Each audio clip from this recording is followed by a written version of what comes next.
Jason, hello. Hello, Radalina. Good to see you. Good to see you again. It's been some Been a time. while. Yeah. I needed a bit of a pause, but now I'm back. How are you? Wonderful.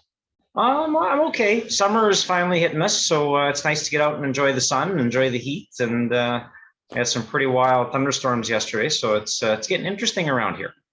How about you? Sounds like here, very much. I'm in Valencia, and it's been getting very hot lately. Yes. So same in Canada. I'm surprised.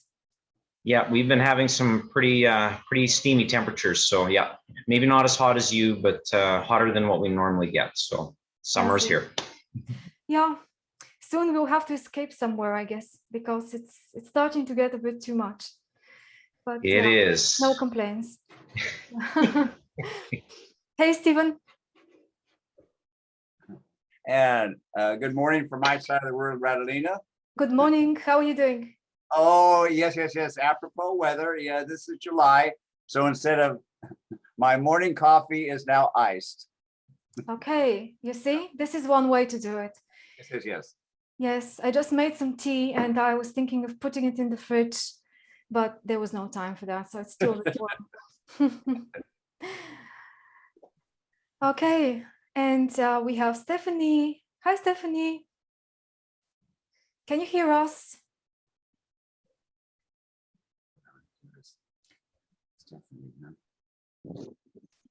Hey, good to see you. You're muted. Okay, hi. Hi, Is that now better? we can hear you. Yeah. Okay. Thanks Great. for joining. Oh, I'm excited. Great. Hi, Jean. Nice to see you too. Hiya. Hello, Joe. Good to see you. Can you hear me? Yes, again. Oh, okay, that's cool. I'm on a different thing because I've just got to get up and do something. So thank you. No problem. Everyone's on time today. I'm so happy to see that. Yeah, others are joining now too. Hi, Sam. Hi, Lena. Hello, Sudhir. Hello, Rigmore. Hello everyone. We're supposed to be a bit more people today. So कई जगह पर town hall और सरकारी इमारतें सड़कें जले हुए वाहनों से पटी पड़ी है। I'm not really sure who is talking. Hi, Lena. Hey. Okay. Well, there'll be no muting today. I'm not going to be muting anyone because we can just have a conversation. That's going to be much more open than usual. But I just wanted to wait for others to come. How is everybody? How are you, John? I hope I pronounce your name properly. Is it Jan or John? I'm not sure if you hear me. Okay, never mind. Oh, sorry, me. Yes, you. Yeah, sorry. Yes, it's Jan. Sorry. Okay, Jan. Well, you made it at the end. I thought you were not going to be able to make it. I know. Yeah. I hoped I would, but I am here. Yeah. Okay. Well, I didn't shortlist your chart, but now maybe I'll change the plan and I'll bring it back. We'll see. Okay. Okay. Sam, are you here? Hiya. Hiya. I was missing you as well. It's been a while, hasn't it? It's been a while. Yeah, sorry, Yeah. I made a stop for a while because it was so crazy busy.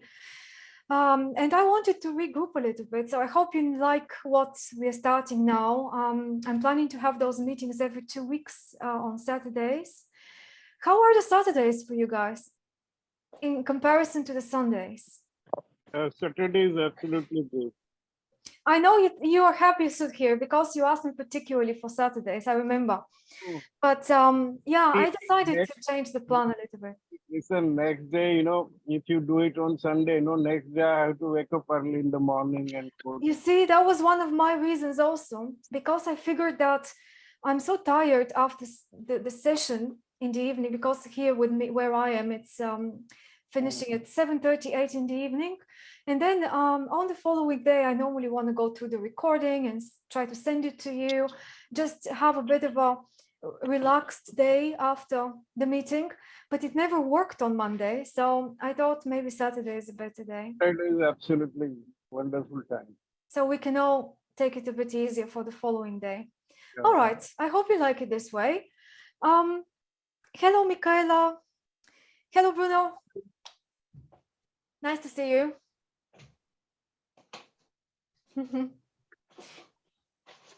Okay, I think almost everybody's here now.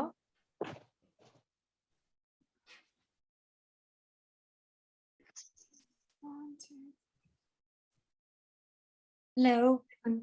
Hi, Hello. Radhika. Hi, Michaela. Good to see you again. Hello. Yeah, I recognized your voice even before you came on the camera. How are you doing? I'm doing very well. Thank you, Radeline. How are you? Very, very good. Thank you.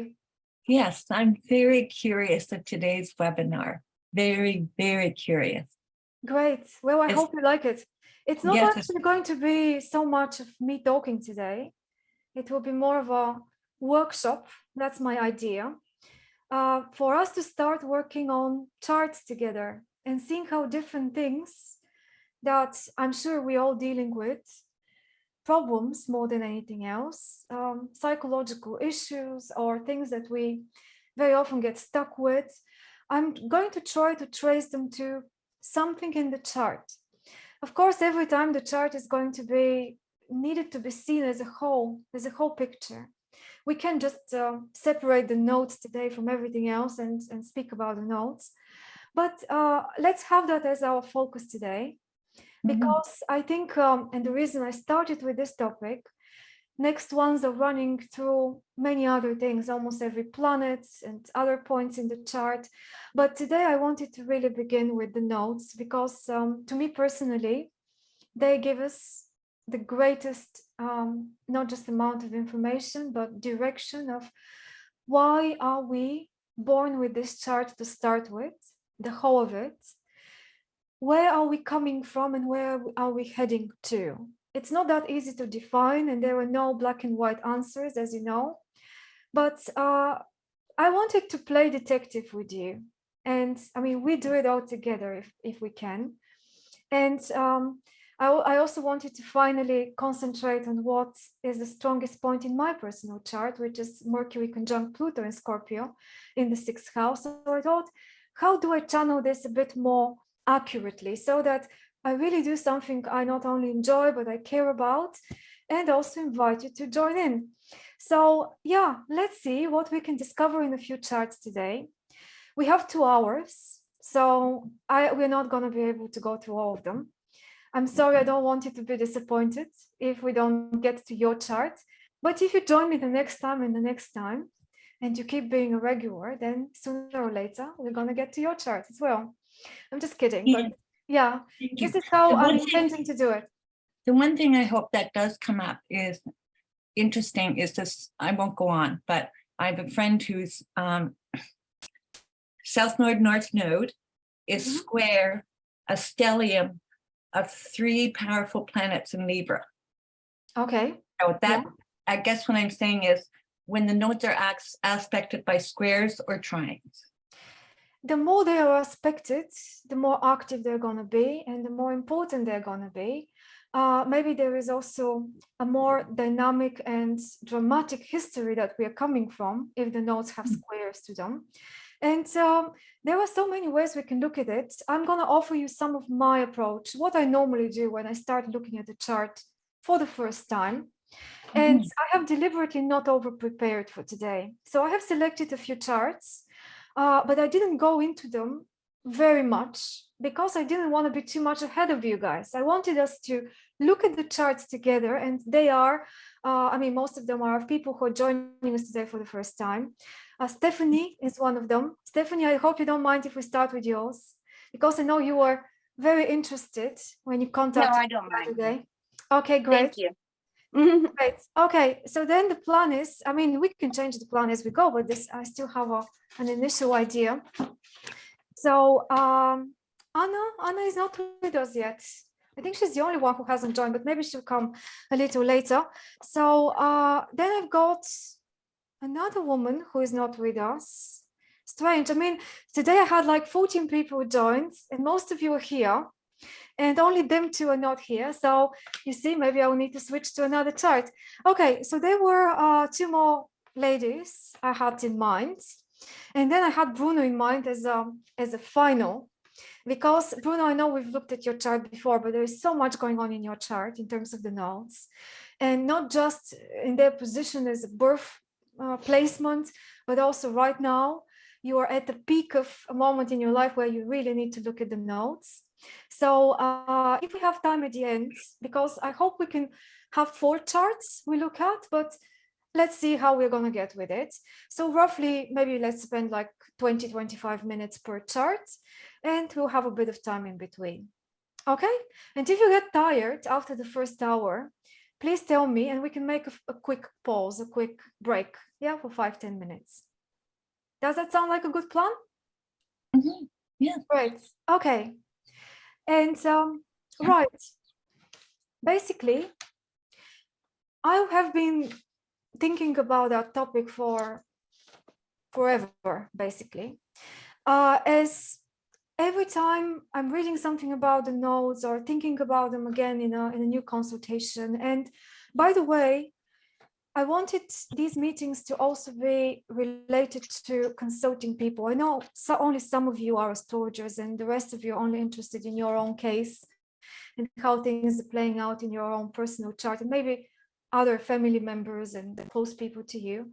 But even if you are the one that you're trying to analyze, and this is as far as you want to go, I think we should maybe try to have another perspective, not too analytical, not too psychological, but something in between, and see how the planets and all the positions are not just this maze of things that takes ages to get into and to understand, and can be very scary, especially if you haven't studied astrology for a long time and you haven't familiarized yourself with the language very well.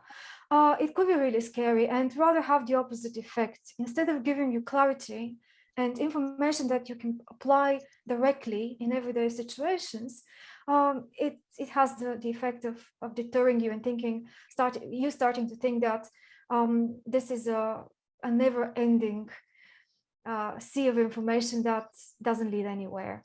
So sorry, let me just admit Stephanie again as she fell through. Okay, and now I suggest we start straight away with the first chart, shall we? Okay, and I'm going to share with you, something is going on with the sound. Actually, That was me. I was trying to get on my laptop instead of my cell phone, but okay, that's fine. I'll just stay on my cell phone. So okay, we're good. all right, we're starting with you actually. So, Cool. yes, shall we? Yeah. Mm-hmm. Okay, guys, I'm going to share with you now the chart of Stephanie. I have no idea, because we don't know each other. She just contacted me the other day for the first time, and I have no background information about you. But I think you would agree, hopefully, that this is extremely important.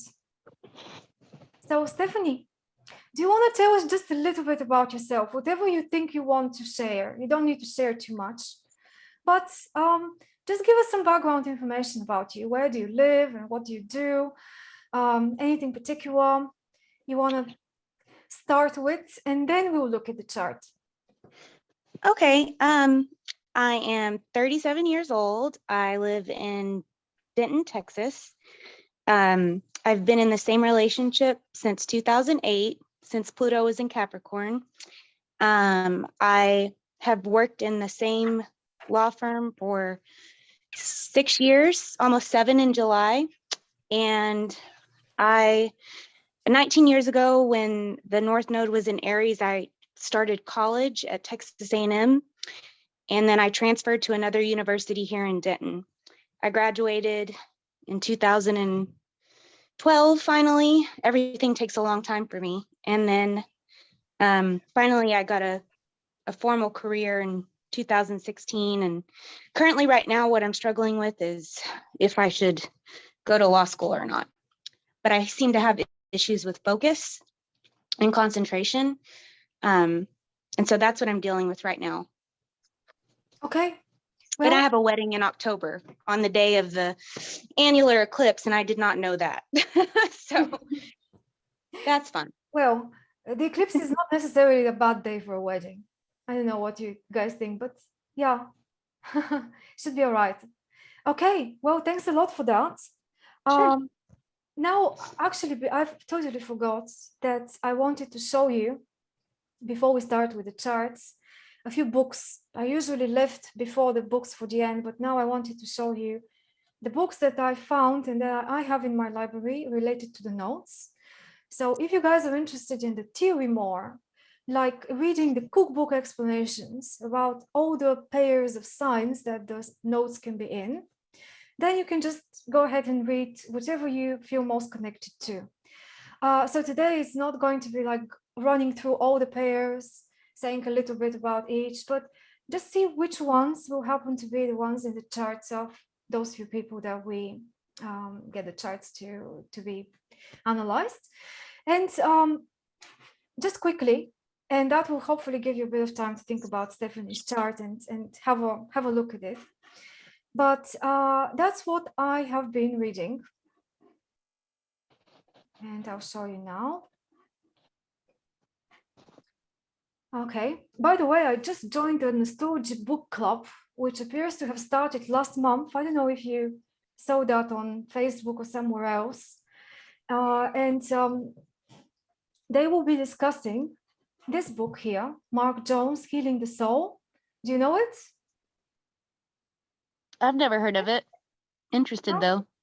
Okay, well, so from the ones you see here, just look at the top row, because the bottom four are Bulgarian. I mean, they are translations of other books. I mean, some of them repeat themselves. Elena will know them, but for the rest of you, it's just the top row. So I think probably the book I have learned the most from about the notes, and that was really a revelation, and I'm not exaggerating, was the first one, Stephen Forrest's Yesterday's Sky. You can get that as a book or as a Kindle version. And he is concentrating on evolutionary astrology. That's the perspective from which he's looking into them. The karmic side of things, you know, the history of the previous lives and how we can trace it through the sign, house, and aspects of the South Node. And then what the North Node can point to as this time around and this lifetime around main lesson and direction that we need to follow. I mean, it's not so simple as that, but he is explaining things that were totally new to me, that gave me a roadmap of how to trace different things in the chart. And I think you would find it fascinating, that book, if you haven't read it before. Anyone who has read it and has an opinion about it? Or just something to share? Oh yeah, can I share something? Oh, go ahead. Sorry. No, you say it, Stephanie. I'm super interested in the karmic cycles and the karmic relationships. So some of these books, maybe the incarnation looks really fascinating. And so does the karmic astrology. Just the karmic contracts that we establish with people that come in and out of our lives. Just it seems like we can really learn from that. I feel like our soul evolution could really ascend, and I'm super excited. So these books are great recommendations. I'm so appreciative. Great. Well, I see how maybe you are interested specifically in that side of things because of what you have in your chart. Your notes are revolving very much around the issues of relationship and the balance of me against others and me in a good way with others and so on and so forth, because we're talking about not just Aries Libra axis, but the first and the seventh house. So we will take a look at that in a minute. But you see how Mark Jones, for example, in Healing the Soul, he's talking about Pluto, Uranus, and the lunar node. So this one is very easy to read, very short descriptions, and it's evolutionary astrology perspective as well.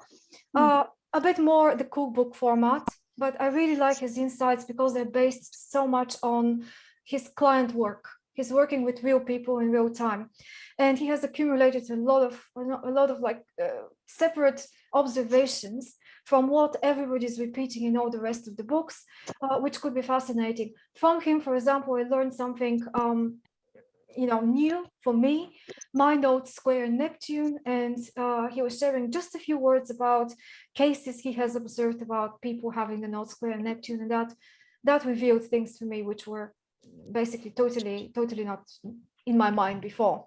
But I'm telling you this because Pluto is often in the picture as well. So if you're interested in evolutionary astrology as such, and especially relationship evolutionary astrology, you might want to take a look at Jeffrey Wolf Green's books. Pluto, part 1 and part 2, and part 2 is focusing on karmic relationships, exactly. So you have a lot more information there.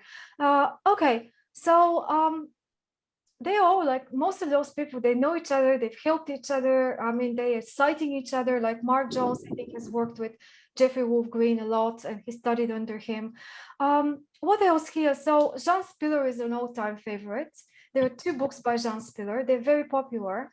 They go through the North Node positions.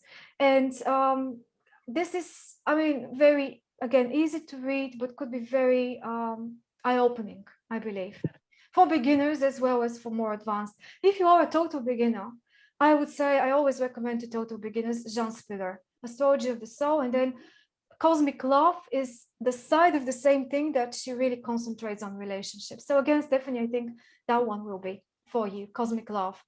It's quite good. And Incarnation is a seminar by Melanie Reinhardt, the author of the book on Chiron. So this book is split in 2. So the second part is about the nodes.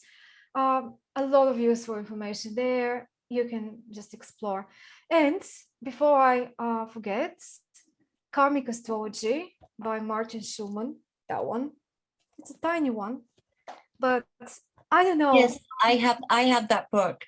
I've had it for over 20 years.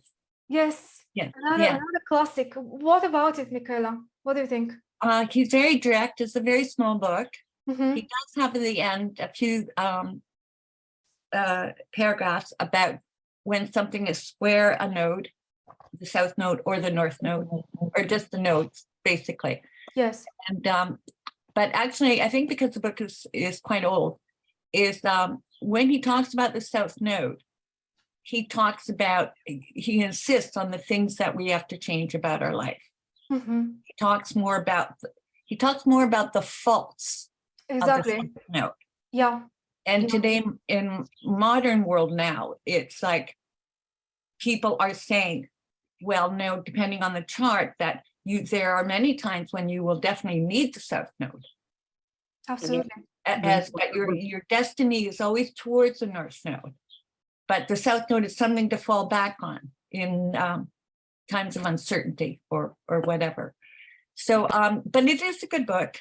Yeah. It is a good, I got, there's a website called Abe Books, ABE Books. Mm-hmm. And you can find secondhand, there's quite a few astrology books that are secondhand. In other words, you don't have to pay $85 for a book. Yeah. It can be, if it tells you if it's in good shape. Yes, this one is very difficult to find nowadays. This is part of a series of 4 books by Martin Schulman, and they're antiquated, or I don't know how to say. It's very difficult. I found them secondhand by someone selling them on Facebook, or I don't remember exactly. Yeah, it's very difficult to find. But you're right.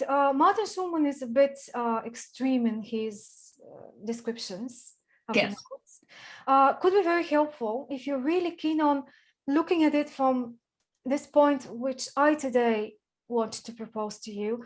How are we very often unnecessarily making our own lives more difficult by just deciding to follow the easy path? And we are all inclined to that in one way or another. in different extents though, and I really believe that it all depends on the situation of the position of the nodes in the chart, not just by sign and house, but also what's stressing them out, what other planets are affecting them. And with some people, there is very little going on. The nodes are almost left alone. There might be one planet making some minor aspect to them, or a couple of connections which are not very dynamized. But for other people, it is a lot more dramatic, and that pulls our attention towards the lesson that this is trying to teach us. There is no escape out of it. He does, I'm sorry to interrupt, but he does include what house the node is in. Yes, I think he starts with if the north node's in the first, second, third, he does explain that in this book. Yeah, that's right. I mean, he goes by sign and then he goes by house as well, which could be very helpful. Yes. And if you want to get the essence of it, I think it's so revealing when you think about another person, someone you know, and you know where the nodes are. And when you read his text, my reaction has always been, of course, this is exactly how this person is self-sabotaging. But when I read mine, or at least when I read it for the first time, it put me off a little bit, because he goes so extremely to the point and tells you certain things that you might not want to hear if you don't have in your head already the idea that this is something you have spotted, identified, that through astrology you can have a glimpse into a problem, because it always creates a problem in one way or another. I'm not saying it's negative, but it does create issues. And the way we are most of the time, everybody, we try to avoid that. We try to find how they normally describe the South Node, the point of least resistance in our lives, and hope that everything is going to be fine. But sooner or later, especially when the nodes are hit by a transit or a progression, we are reminded of what we're here to balance. And the bottom line with all those books, you might like one of those authors more than others, but they all revolve around a few similar ideas that, regardless of how we think of this karmic situation, whether we believe in reincarnation or not, that's not really the most important thing. Where exactly we are thinking that the South Node teams are coming from and what they mean. The fact is that when we're born and we get our birth chart, which is the picture of the sky at the moment of birth, this is not starting from scratch. There is a history, there is a baggage. We are really born with a rucksack on our shoulders, carrying a certain load, which is something that is heavy and makes it a bit more difficult to move around and to find our way. But at the same time, it contains very positive and needed tools inside that bag that we also need in our journey. So the South Node is gifts, talents, abilities, things we're used to, things that we have presumably done before, and we are in a familiar territory with them. We are carrying them in our rucksack, and maybe it is also our task to show them out, to find a way to apply them in a positive way, because they're there, they're not going to disappear. There are things that we need to not claim as being totally negative and try to escape from, and at the same time lose the potential of materializing them. Excuse me, Madalena, I would just like to mention too quickly, like it is in my chart and maybe in other people's charts. What is interesting is, okay, I have South Node in Cancer in the 10th house, house of Capricorn. And I have the North Node in Capricorn in the 4th house, the house of Cancer. Yes, so I was going to touch on that. Oh, good. I'm glad you're going to discuss that. Thank you, dear. Yes, well, that's one of the most common questions people ask about the nodes. But what if I have this perceived contradiction of having the South Node in the house of the North and the other way around? I think, Stephanie, you have that. We need to take a look at the chart again in a minute, but I believe this was the case here for the first example. So yeah, we will be straight to the point on this. I personally believe that this is not a contradiction. And the reason why we very quickly jump into thinking that is because we very, very easily put an equation mark between houses and signs. And yes, a lot of the things that we're dealing with in the first house have to do with the sign Aries, but only in terms of association. of mode of activity. Well, houses and signs are two completely different concepts, and it is not impossible to find out and to describe what it is to be a Libra in the first house and what it is to be an Aries in the seventh house, for example, because one is doing something, a manner, a style, an approach of doing something in a certain way, while the other one is so much about circumstances. Where is the action happening?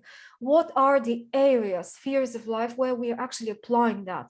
So we can be very assertive, willful, for example, and concentrated on what we want, making demands, for example, in the area of one-to-one relationships, the seventh house. And the reason, the fact that it is the one-to-one relationship area where we meet other people, they become people that we either cooperate with or we are in some way, enemies, or we have some sort of competition going on.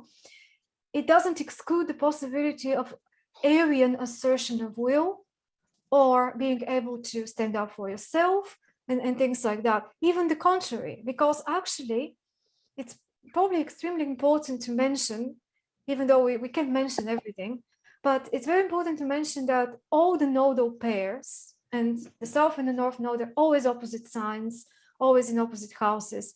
And when they are in the opposite signs, they always are in exactly the opposite degrees, because actually they're not planets, they're not actual bodies, but as you probably know, they're points in space which are calculated. And they are the end points of one line. It's the same line. It's like a rope or, something that we hold on both ends. And they're always having this sense of tension, of opposition between them, as they sit on opposite ends in the chart. But I was trying to point to the fact that in the case of Aries Libra, for example, Aries has as much to do with the Libra topics as the other way around, because they are part of the same axis, of the same coin. They're the two sides of the same coin. And working with the nodes in any chart requires that we start integrating opposites, imagining how, understanding how, and starting to play with that, being in a sense of contradiction, while actually being able to use the two at the same time. Just being careful not to go to extremes either end. And most of those authors are basically trying to tell us in one way or another that we have the tendency to put too much importance on the South Node, to spend more time there because it's supposed to be somehow easier. And even though we feel that there is a positive reason to do that, we feel a connection. And most of the time, it's very obvious that we have the talents, we have the things to contribute, which are related to the sign of the South Node. And the disappointment and frustration comes mostly from the fact that when we do apply this in the world, we don't get the results that we were hoping for. So for example, in your case, Stephanie, it's exactly my situation as well, even though the houses are different, but the signs are the same. So this is the first pair, if we want to begin one by one in the zodiac, Aries, Libra. So you have the North Node in Aries, the South Node in Libra. I have the same. And I think we also had another person in the group. I don't remember at the moment who it was. That had exactly the same situation. But actually, I'll tell you, it is Catriona, but she's not. I think she's not with us yet. Anyway. Catalina? Yes, Bruno. Sorry, it's still the books that are showing on the screen. Though. Yes, I know. I haven't switched back to the. Okay, I wanted to finish talking about them. Sorry, I'm a bit disorganized today. But yeah, I didn't want to miss pointing out today in Rudier's book. I mean, this is not the only place Rudier speaks about the nodes, but this book, Person-Centered Astrology, again available as a Kindle or as a book, is very accessible.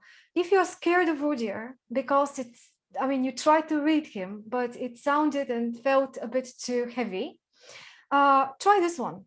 This one might compensate for that, because here he's summarizing his most basic ideas.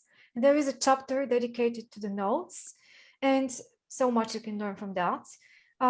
If you are philosophically interested to settle in your mind and you're very keen to know for yourself what really one means and what the other means, then I would personally recommend Person-Centered Astrology. Okay, and this seminar book by Howard S. Porter, finally, Directions in Destiny in the Birth Chart, is very interesting. Again, he's challenging some of the ideas about it. He's challenging Martin Schulman, even though he's quoting him quite a lot. And I very much like how he puts everything into practice and discuss in a group like we are doing today, various cases and how people live through different positions of the notes. But when I read his seminar, I thought there is one thing I want to do different with you from what he did at the time. You know, these seminar talks, they were very popular in the 90s, 80s, 90s. He was doing them with Liz Green and others in London in the Center of Psychological Astrology. But obviously it's a seminar where you have, again, limited time and you can go through everything. They were speaking a lot about the notes, but only by sign or sometimes by house. I want to do 2, maybe 3 charts today. So we go a little deeper than that and see not just what are the signs and the houses, but also a bit of the aspects. And what are the notes talking to in the chart as well? Kind of try to follow a trail. And very often I find out that when I start following that trail, there are things that start pointing back to the same topic, you know, repeating themes in the chart. And also we are maybe revealing the past situation in a way that we can imagine it more really. Yeah, what could have been the situation in the past life, for example, and why is the person now born with that habit of approaching things in a particular way? And the same with the North Node position against the planets. What could be a helper to discover the new direction? Which other planet might be used as a tool to get there and try your hand with that new thing that you need to familiarize yourself with? Or maybe there is a planet that's blocking you. So yeah, this is roughly where I'm trying to go with this. Okay, enough with the books. Go back to Stephanie's chart now. Here we go. I'll give you a minute to take a look.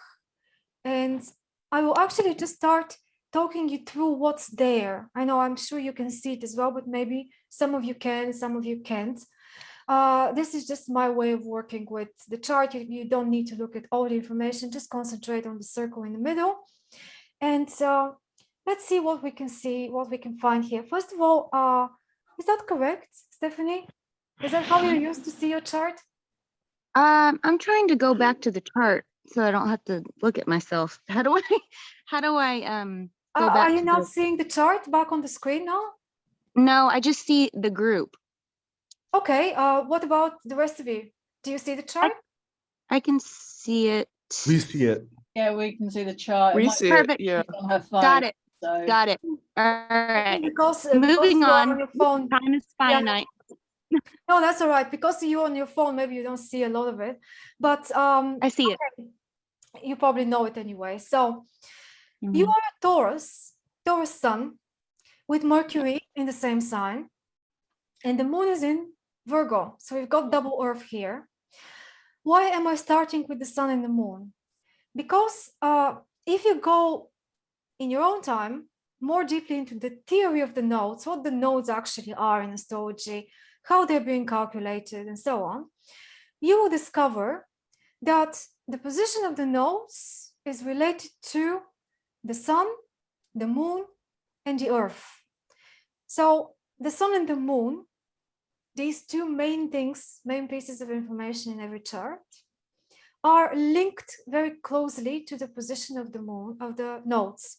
Well, to start with, these are the nodes of the moon. So the greater link is with the moon as a planet, because every planet has nodes, but we have here adopted the lunar nodes because they are supposed to be the most personal factor for us, as the rest of the planets are going around the sun like our planet is going around the sun.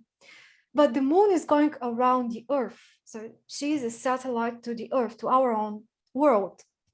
And just imagine that the Earth goes around the sun in a circle, and we can try to trace that circle, draw it in space, imagine it. At the same time as we're doing that constantly, the moon is revolving around the Earth. And she is also making us an imaginary circle in space. When we juxtapose these two circles, Earth around the sun with moon around the Earth, they cross each other in two opposite points in space. And this is where the nodes are. So you don't need to really understand that if this is new information for you. But this is supposed to just tell us something important about the nodes, that they are linked to the cycle of the sun, the seasons, and to the cycle of the moon, the monthly revolution of the moon around the Earth. So some people say, like Howard Sportis is very much talking about this in his seminar, that even though they're not the same thing, the south node is very lunar. The north node has something solar about it. Why? Because the south node is where we are supposed to be acting more automatically. When something affects us, positive or negative, we have that tendency to just respond to it intuitively, like we would do with our moon. So when you investigate what's your south node doing, have a glance at the moon as well, because they're linked. Do they have an aspect between them? What kind of aspect is it? So in this case, we see that there is a trine between the north node and the moon, and the sextile between the south node and the moon. So the nodes are important every time they make any sort of aspect to either the sun or the moon, but maybe more to the moon. So here we can see that this is the case. Also, your nodes are pretty prominent because they are on this axis line of the chart. Actually, no, sorry, I was confusing the shape a little bit. So this is not the MCIC. This is more towards the end of the 10th house. And you were wondering, I think this was your question, whether the nodes are on this side of the line or the other side of the line, right? Yes. And do you now see what we discussed about the house systems, how this can change the situation? Yes, even by degree. Yes, even by degree. But because the nodes are moving very quick, very slowly, they're not very quick, I think we can leave it a bit more tolerant. So we can see, for example, your north node at 28 Aries. And I don't think if we move it with a few hours or days even, that's going to make such a big difference. So I believe that when you have the nodes on the cusp between two houses, we can think of topics of the two houses, two consecutive houses, interlinked. Because at the end of the day, it's a journey in space where we are, traversing different territories as we go along. And maybe we can simply say that in your case here, and remember, the nodes are going backwards, they're always retrograde. So they're not going in the same direction in the chart as the rest of the things in the chart, unless the planet is retrograde at the moment. So here we are going from Taurus to Aries, and from, so how is it? Yeah, from Virgo to Libra. No, from Libra to Virgo, the other way around. From Scorpio to Libra. From Scorpio to Libra, exactly. So it's the other way around to the normal direction of things. So let's actually take a look at that first. Your nodes are very close to the boundary. So 28 degrees of Aries means what? Where was that node before it reached the end of Aries? What do you think? In Taurus. In Taurus, yeah, exactly. So here we have a case where the nodes just went into a new sign. So they just entered Aries. So people that were born slightly later than you, in that 18 months, 19 months approximately after you, they were all having their North Node in Aries and the South Node in Libra. Like, you were born in 86. I was born in 87. And my node is at 0 Aries and 0 Libra. So I'm on the other side of the sign. So we were like, we started with you and we ended with me. This is what happened. Yeah. Okay. But we can see an aspect to the moon. So this is something. This is something to pay attention to. Whenever one node is trying to something, automatically the other node is sextile to the same thing. Yeah, because they are opposite. So this is how it is with you. The same thing is going on with your Venus in Gemini in the 12th house. She's also doing the same thing with the nodes, but the other way around. So the moon is here in Virgo. Venus is here in Gemini. So with the North Node here in Aries, Venus is in a sextile, 60 degrees, while the moon is in a trine. While the South Node is in a sextile with the moon and the trine to Venus. And I believe this is something special when we're trying to decipher your chart, because here we've got the two so-called feminine planets in astrology, the moon and Venus. They're both in one way or another related to relationships. And your nodes, I was maybe referring to somebody else's chart when I thought that yours are in the 1st and 7th house. Sorry about that, they aren't. They are just in Aries and Libra. But still we are on the topic of me against others, or me together with others. Let's start with the sign. The sign Libra is the so-called history, past, habit. And we've got Pluto nearby, but Pluto is not in the same sign. It's maybe not even in the same house. So let's leave Pluto alone for a moment and just think about the South Node in Libra.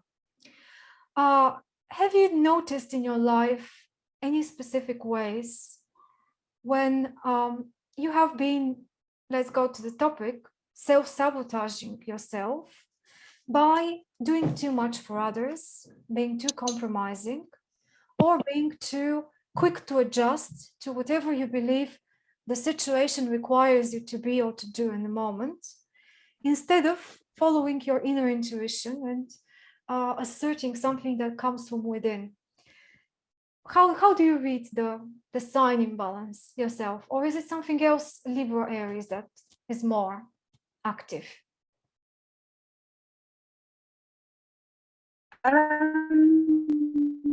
You said you were in a long relationship.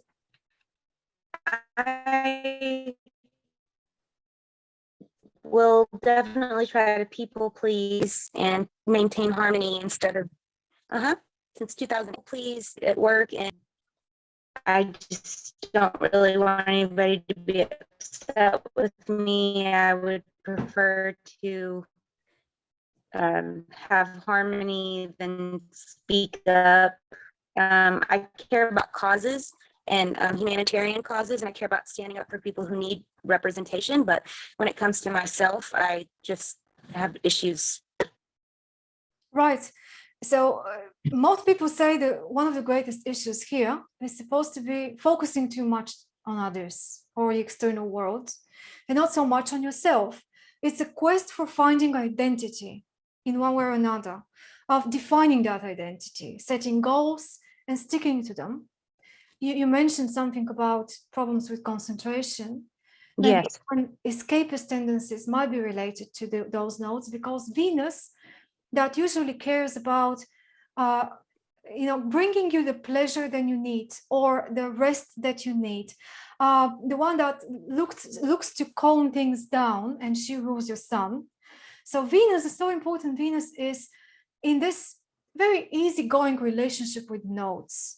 So she might be slowing you down a little bit. This is one of the things that I noticed in that chart, that Venus might be causing a situation where you don't feel very stressed out to do something about a situation, but you're carried on with the flow until you reach a point when there is no way to tolerate whatever is going on anymore. So going back to Libra, what else do you think might be related to now the fact that it's also in the 4th house? So 4th house, your personal world, your private space, against your involvement in the outside world and participating in all sorts of things where you are more exposed. So is your South Node in Libra trying to, or you doing that through it, trying to hide you from the world? Are you shying away from the world in one way or another? Do you spend more time at home with your partner and your things? Of course I do. I never go out. I'm more comfortable at home. I very rarely do. I have to be in the right mood. I'm extremely moody, and I have to be in the perfect mood to go socialize with people. Otherwise, I rather just stay at home and read books and bounce around from thing to thing, exploring interests. Right. So that's why I can't concentrate, and I feel safer at home. But like today, I'm going to go to a Pilates class. I normally don't like classes because I'm kind of shy in groups. So I'm bringing you out from your comfort zone today, is it? Yeah, totally. Well, this is one of the things about the North Node. The North Node is supposed to pull you. I mean, you are pulling yourself out of your comfort zone because presumably we can't very easily connect consciously with the North Node. And someone needs to give us a tip to push us in that direction. Maybe some circumstances from what we just happen to have to do. We're not doing it initially voluntarily. But once we get there and we begin, I really believe that we discover a hidden talent, or we discover in the very same discomfort, we discover something for ourselves, which could be great. And that's where the results begin appearing. Now, one of the things I would advise you if you are a client, and I see that chart, even though I haven't gone into very much detail and kind of followed the trail too much, I can see now things emerging, the lunar topics emerging, because the South Node is in the 4th house of the moon. The moon is related to it. It makes an aspect. It also makes an aspect to the planet that rules the South Node, which is Venus. So Venus is connected to both the moon and the nodes. And you have a Cancer ascendant. So you see how in many different ways the chart is telling us Cancer, Cancer, Cancer. Yeah, we are talking about Libra, Aries as the nodes to start with, but underneath the surface there is another team, which is very much the lunar team. And here, the houses, which to me are even more important than the signs, are definitely telling us that you need to overcome your hesitation to be out there, exposed under the spotlight, and in position where you take on more responsibility. So Aries in the 10th house probably wants to push you into daring to, Aries, having the courage, daring to face certain fears, which are to do with public exposure, or what other people might think if you are genuine, if you are just acting from your own desires and from your own needs, instead of constantly being mindful of fitting into the society or the situation or in relationships or whatever. So there are many other things in the chart that allude to potential for having some sort of success in those social houses, the 10th house, the 11th house. You see how your sun is in the 11th house, and the North Node is very close in that boundary between the 10th and the 11th house. So something here is telling us that there is treasure for you to be discovered in public life, or in being someone that's seeking higher positions. So now, for example, you mentioned that you are thinking of whether you should even continue more with your education and get even more qualifications. I don't know whether that's good or bad in terms of the nodes, because it might have been good to a certain stage in the past, and maybe still is, if you are using that as a means to get there, to get to a, let's say, a higher position or more exposed position, or something that would put you into a place where you would need to assert authority, or whether you've been doing so much studying and going through like qualifications, information. The South Node in Libra is very cerebral. Yeah, it's very much to do with reading all sorts of things, jumping ideas, trying to evaluate one or the other all the time, never settling on a thing. So this might be distracting you. So continuing with your education, I believe you should ask yourself, why are you doing that? Is there a reason? Is there a goal? Yeah. Well, I feel like it would ultimately, it would be power. So if I had a law degree, I could represent people that need assist, be a stepping stone to break karmic ties and ancestral baggage that I have from nobody achieving their goals in my family. I don't know if it's more about just the idea of being an attorney that I want, or if it's genuine, because I've gotten super obsessed with astrology over the past 6 years when I was supposed to be doing legal work. And I'm thinking, which is more important? But I just love analyzing things constantly. I love analyzing, codes of any sort, legal or otherwise. So that's very linked to the South Nodes. I sometimes think even of myself, what if maybe, there's no way to know, but because I have the same nodes as yours, this Libra in the past is often a past of a mediator.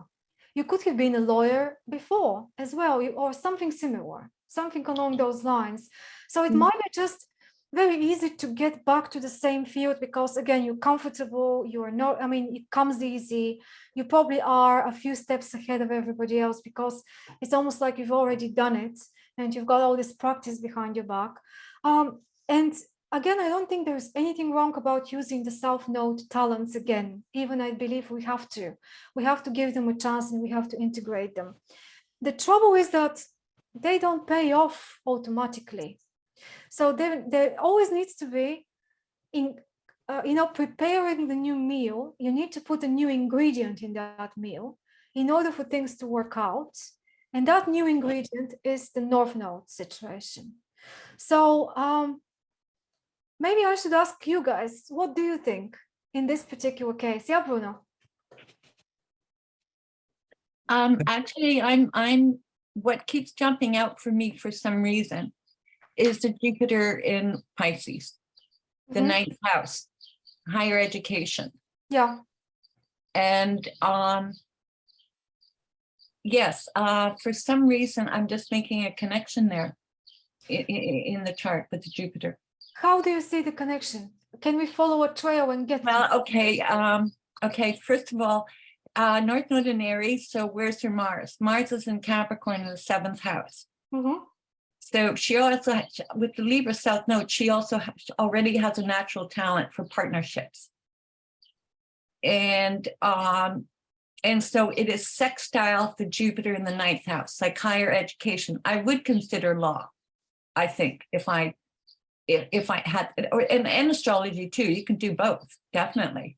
Okay, well, Pisces. Like I would love to be a lawyer and be able to access all the birth charts of my clients. What about the confidentiality agreements? Well, it's in my head. You don't share it with anyone. It's just internal knowledge. Yes. But it would be a career. Because you have it in the 10th house of career. And it could be. Well, maybe if we Mars and the ruler of Aries is Mars. It's in the 7th house, which is Libra, which he has a South Node in, which would be the law. So actually the law would not be as difficult as she is fearing, because Mars is sextiling Jupiter in Pisces in the 9th house of higher education. And Jupiter loves being in Pisces. Yeah, the old ruler of Pisces, and still is a ruler of Pisces. But I would see maybe she could be doing law where she would be actually helping to change women's lives for the better. Okay, but are we not trying to get too specific? Oh my God, someone else told me that same thing. Cool. Yeah, let's move on. Let's not focus too much on me. It's so tempting, especially when we read charts, especially, when we do it this way, tempting to try to find specific answers. I believe the question of whether you should do law or something else is not going to be possible to answer through the chart, because the symbols can give us so many different options that fall in the same category, that we should focus on the category instead of the particular thing that we're trying to decide on. Obviously, you have law in your life, part of your life already. This already exists. You already have been on that train, let's say. So it's one of the possible things that you can go to. The idea is, how do you use it? Because there's so many different kinds of law, so many different ways of practicing law. So here is where I believe we should maybe following what Michaela started. Where is the North Node's ruler? Now, there is a repeated topic here too. I don't know if you guys noticed it. The North Node being in the 10th house, let's assume it's the 10th house, of exposure out there in society and being part of something bigger, a bigger organization maybe, or just obviously bigger responsibility and more attention from society to you and something to respond to. Mars is in Capricorn. So Mars, the ruler of the North, is in Capricorn. And the 7th house could also be a business kind of house, because that's not only the place where we are linking to the South Node in Libra, but also these two houses, the 10th house and the 7th house. You practicing law would involve both of those areas of life, because you would be working with your clients one-to-one, but then you would be also working on the case in general, which then brings you into the 10th house, isn't it?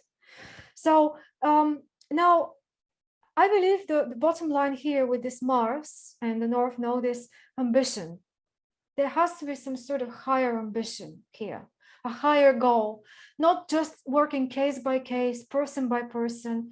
There needs to be something more coming out of your cases than just the individual client that came to you and needs something resolved. So let me give you the word because I talk too much. No, I just wanted to say politics. I would really like to pursue politics. My paternal last name is Kennedy. Like I just really have a passion for politics, but I feel like my past life, just in the past 20 years, will hinder me from that because of the way I've had to, because I did modeling and stuff when I was younger. I worry that people hold that against me. So, I mean, the themes are coming out. Worry too much about what other people think instead of pursuing the goals. Yes, that's right. So maybe the North Node is trying to tell you, don't worry about it. I say this to clients most of the time. Look at the North Node, whatever there is there. Don't worry about that thing. You're not going to overdo it. You're not going to mess it up. It's almost like having an insurance. This is my personal view. You might take it or leave it. But I've noticed that we can be very brave with the North Node only if we are convinced by someone to do it and we convince ourselves, because it's very often safe and not going to backfire. What might backfire if you overdo the South Node, even though there are lots of positive things there for you. So I don't know, maybe you guys would tell me if you have the same conclusion. Yeah, Bruno, now you can speak. Thank you. I just wanted to make sure I mentioned before you moved on, Stephanie. So yeah, I wonder how much time you spend thinking about your Jupiter midheaven conjunction in Pisces. I would really spend a lot of time thinking about that because I think there's a key there and it can look in so many different ways. So Jupiter is Sagittarius on the one hand, and it is in the 9th house here. So all the things that we're talking about, and you're talking about justice, higher education, being an advocate, law, all these things, it is on your midheaven, which is your career. And yet you're saying that you are very reluctant to leave the house. You're much more comfortable privately. And Pisces, of course, is hidden. And so you have your Pisces energy and Jupiter, which is exalted in Pisces, on your midheaven, which is supposed to be your public image. So there's a very natural tendency to want to shy away from your public image. That's part of your public image, being a private person. And the reason I think it's so important to think about all of these things, I think we might have lost her. Oh, yeah. I think she's going to come back. Oh, I think she's here, actually. Yeah, because the thing I wanted to emphasize is Yes. that so Jupiter sextiles her sun, and it semi-sextiles the North Node. Certainly the midheaven does, and the midheaven and Jupiter quincunx the South Node. And so the Sun and Jupiter and midheaven and the South Node actually form a yod of sorts, where the South Node is the apex. I think the quincunx is actually not to the node, but it's to the part of fortune. Yeah, and so I guess just, generally speaking, so far as the Pisces energy is quincunxing the Libra, which has those things at play, Right. and Taurus is sextiling. I just think that a lot of answers to the questions can probably come from really pinpointing Jupiter in your life. How is that going? Where do you experience it? Is it wanting to shine and just break out more? Yeah, I don't know. These are interesting questions. Yeah, that's interesting. I wondered when you said Pisces, did you say hiding yourself is part of your public image? That was interesting. So some people could be a lot more popular by not showing a lot about themselves, maybe hiding behind a pseudonym, for example, or now with social media and with the world we live in, I believe it's more and more possible to at the same time build a public image, but also stay hidden. I mean, you're not going to stay hidden if someone is really interested to find out who you are or something like that, but at least on the first glance. So there might be another way of participating out there in the world, more Jupiterian in that way, Piscean way, who knows? Or it could be Pisces as like Jupiter that's what Jupiter is propagating, being together, finding common causes, the compassion and so on. So all the Piscean topics could be what she is shouting about out there in the world, possibly. But something is making me think that she needs to shout out more than stay quiet, because this North Node in Aries requires the voice to be raised a little bit, the person to want to get noticed a little bit more, because there is something that is waiting to be displayed and to get involved in a bigger drama of relationship with the world, instead of remaining in the comfort zone. Is she back? I think no. I think we lost her, but that's okay. I'm here. Are you here? Okay, great. I don't know what you heard. I went out what Rona had to say. I was listening to you. I was in my closet actually, and then I moved into moved into my car because I'm worried that my husband's going to think I'm crazy because he's not into astrology at all. And so it's almost like some kind of niche esoteric group, as you probably all understand, that some people think you're wacko if you like it, and I just love it. And it's so my husband is like, don't make any decisions based on astrology, and I normally don't. I usually use logic, but I take everything into consideration. So I really appreciate y'all's insight. It's super helpful. Your husband needs a crash course on astrology because he obviously has no idea what this is all about, but you shouldn't be scared of being exposed genuinely, what you're genuinely interested in or doing. I believe maybe you discover, if you decide to give it a try, that the reaction is not going to be as negative as you probably expect. That's what I think. Yeah, maybe it's worth trying on a smaller scale, not with your husband. Maybe try somewhere else just to see how it goes. And maybe you discover that there is really nothing to be worried about in terms of public opinion. It all depends on how you present it, how you explain it.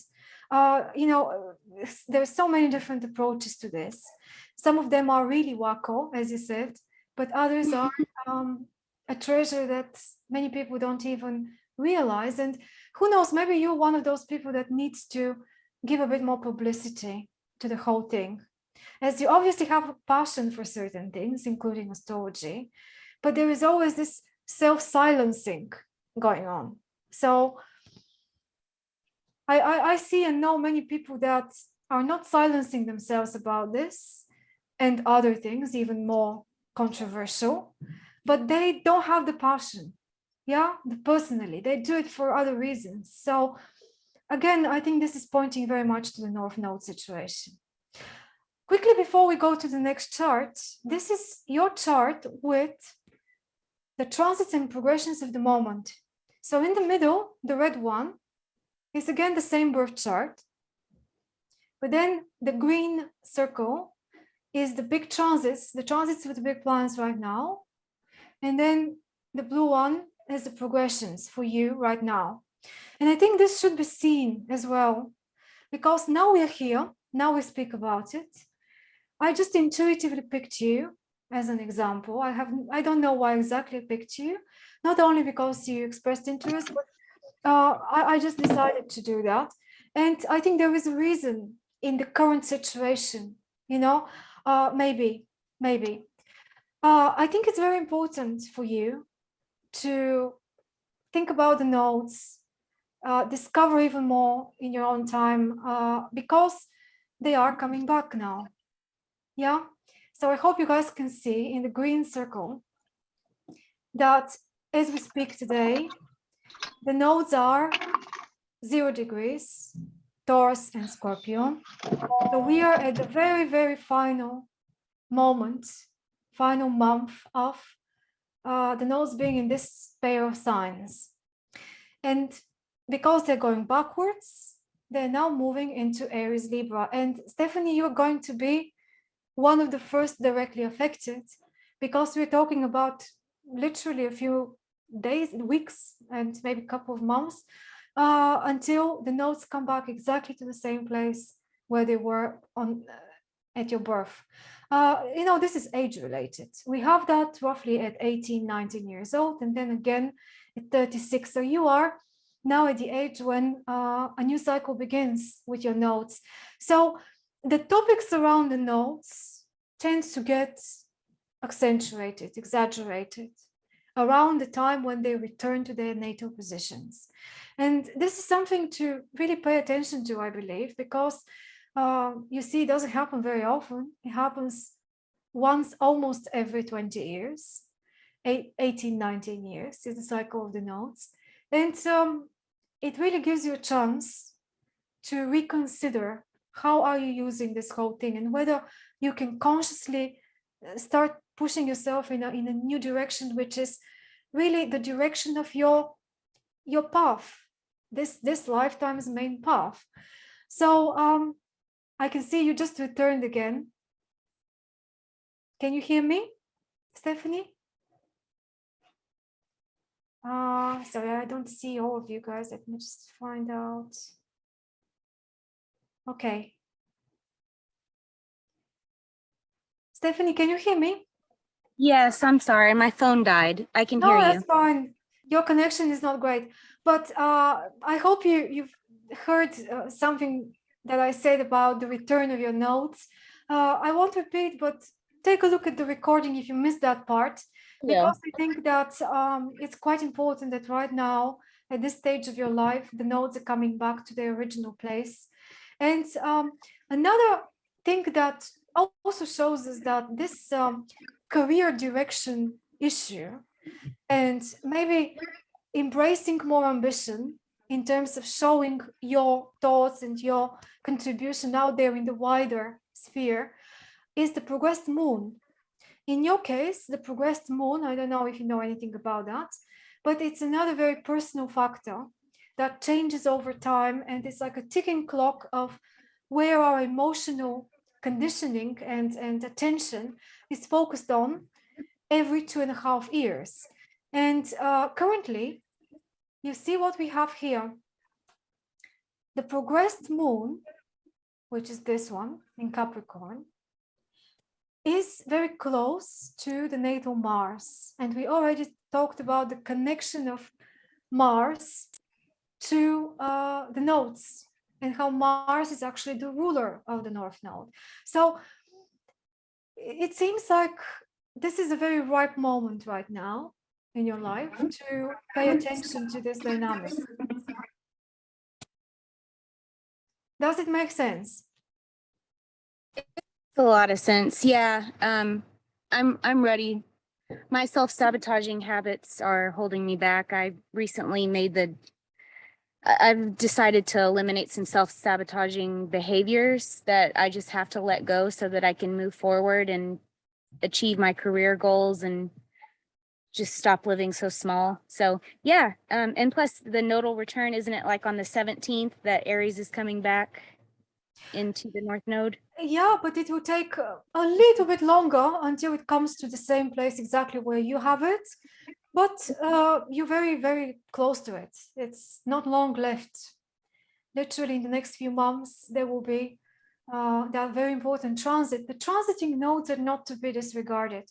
So you see in the green wheel, this is where they are at the moment. And we're going to soon have that shift of energy in a more global context, you know, for everyone. I believe we should be able to see a change in the topic, also the political topics of the day, somehow follow the track of the pair of nodes that we have every 2.5 years, 1.5 years pretty much. So yeah, that's something. Okay, shall we move on to another one? Yes. You guys want to say anything else about this one? I mean, it's never ending. We only scratch the surface, but at least I believe you can see how, from what Stephanie told us about herself, things are matching up quite well with the chart. Any other comments on this one? No? All right. So the next one I wanted to propose to you is Anna's chart. Anna, what do you think? Would you like to take a look? Are you here? Or maybe you're just... I think Anna is not here. Or at least not at the moment. Okay, so let's see. Anyone wishing to volunteer? I don't mind. Okay. Okay, Jean. Now I have yours as well. Let me take a look. I thought you were not going to be attending today, but still I had a quick glance on it. And let me just find it exactly. So this is still...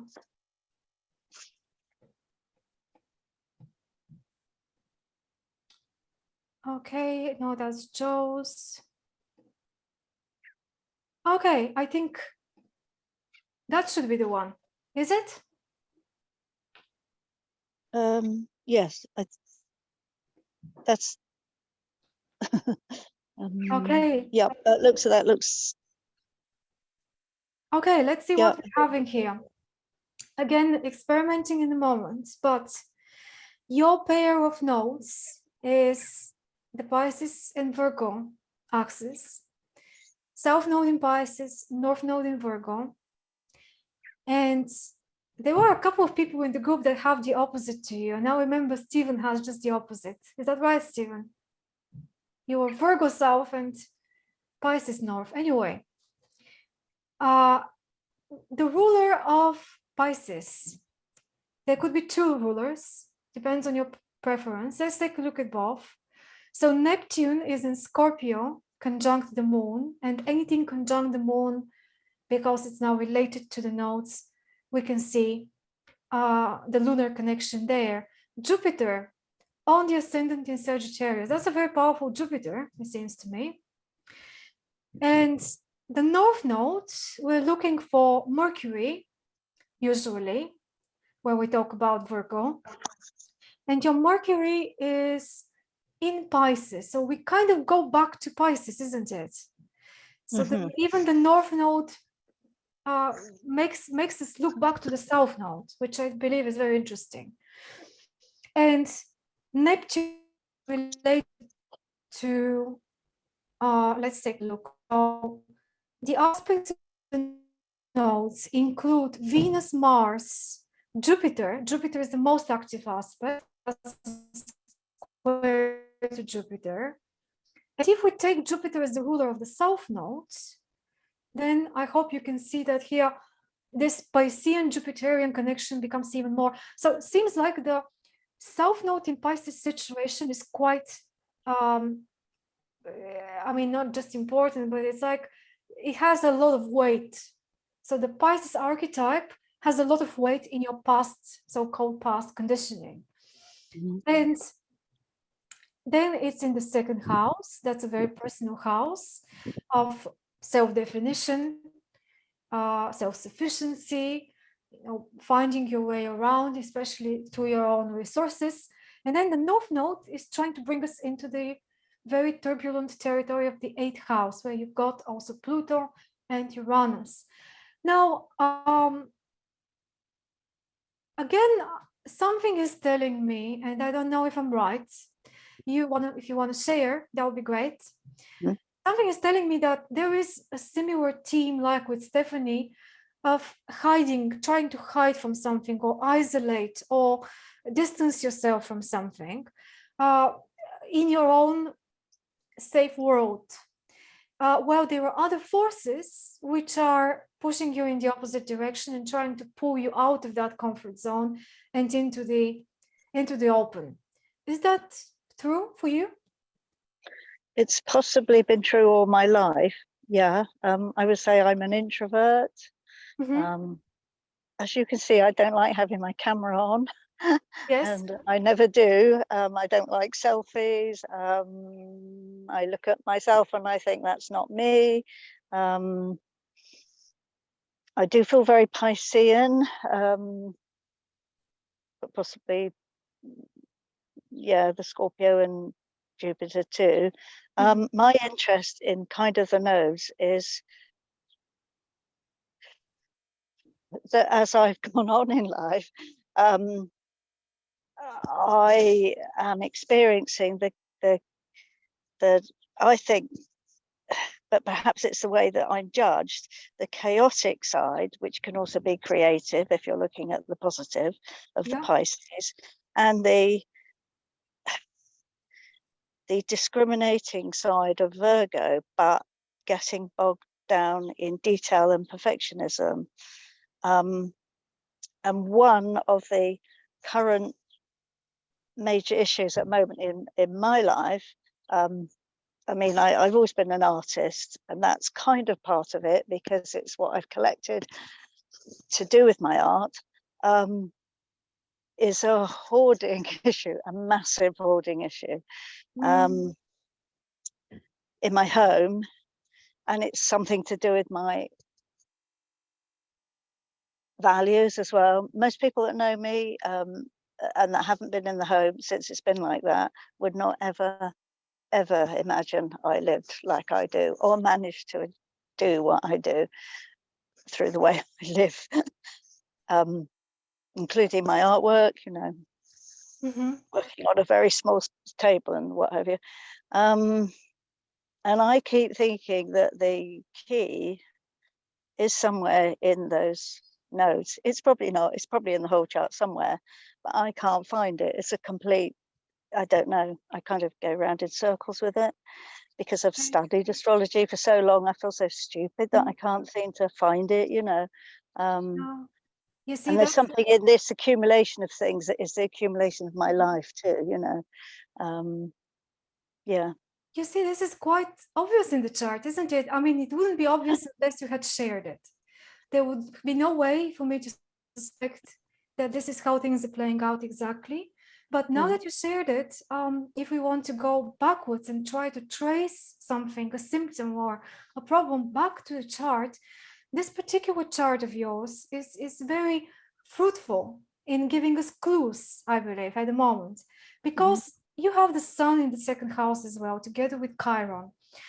We already suspect that these issues of possession, how do you relate to your possessions? Do you, and to what extent do you identify with them? And whether you have a hard time separating from material things or things that physically you are connected to or maybe belong to your past. This is usually the kind of things we look at at the second house. We have a lot of planets there in the second house in your chart. The sun is there, Mercury is there. Mercury is part of the nodal situation, because we can say it probably rules the north node. I'm saying probably because usually people automatically connect Mercury with Virgo. I also include Chiron when I think about Virgo.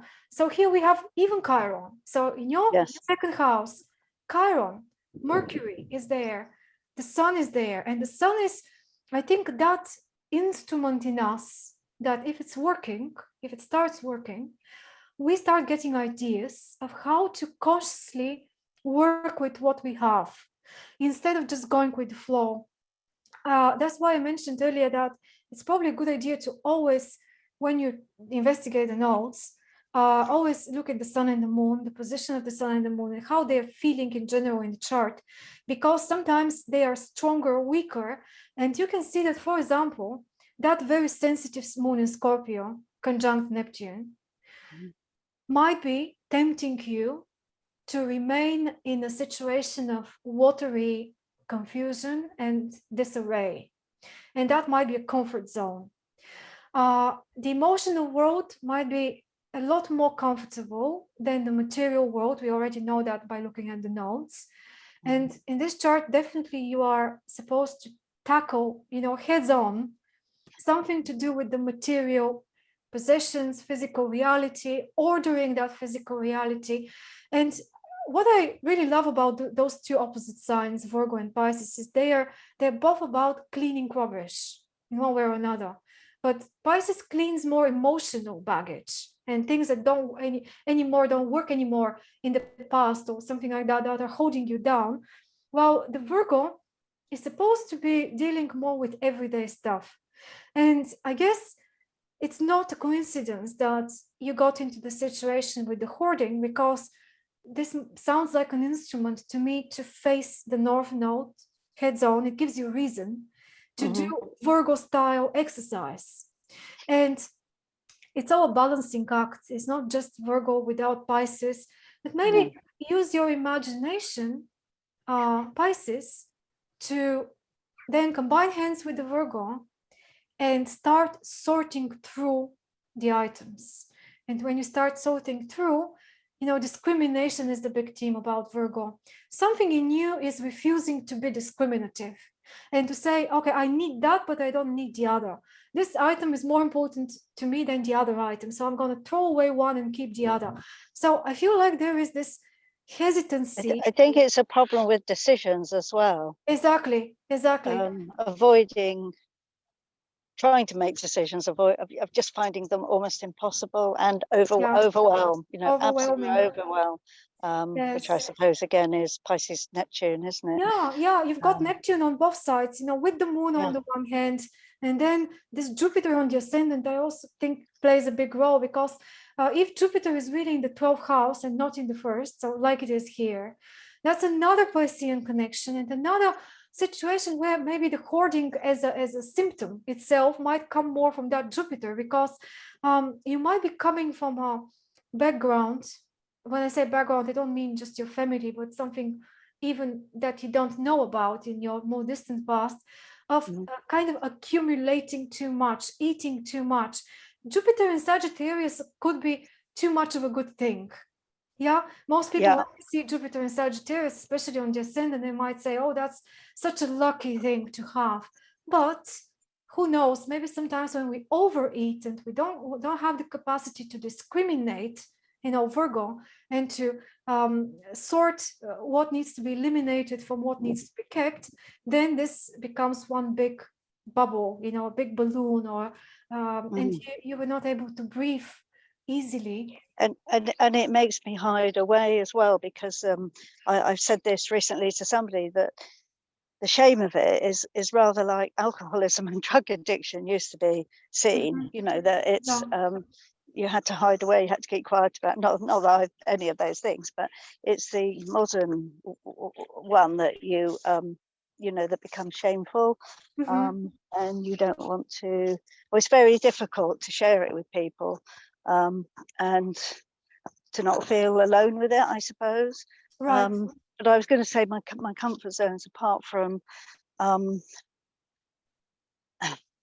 to a degree being surrounded by the things, I suppose, none of which are worth a lot. You know, it's not about that kind of material value. But the other comfort zone is spirituality, you know, which is, it just doesn't seem like the two go together. But somehow they do, and the fact that I actually see meaning and worth in all these things, you know, that other people wouldn't. And it's kind of overcoming that, but I think it's about not having not being able to see that in myself enough, which is perhaps Chiron conjunct Sun, the second house. So it's invested in so I'm trying to go inside because my phone's about to die. So I'm just going to hook up to a charger. Yeah, it's a warped kind of self-worth thing.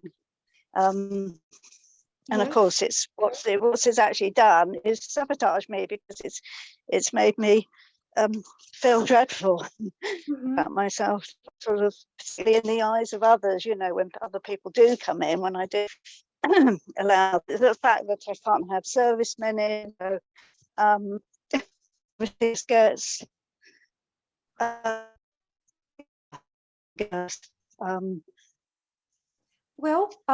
I do actually need to do something. I do have to do, because I think, how can I live like this? And you know, how can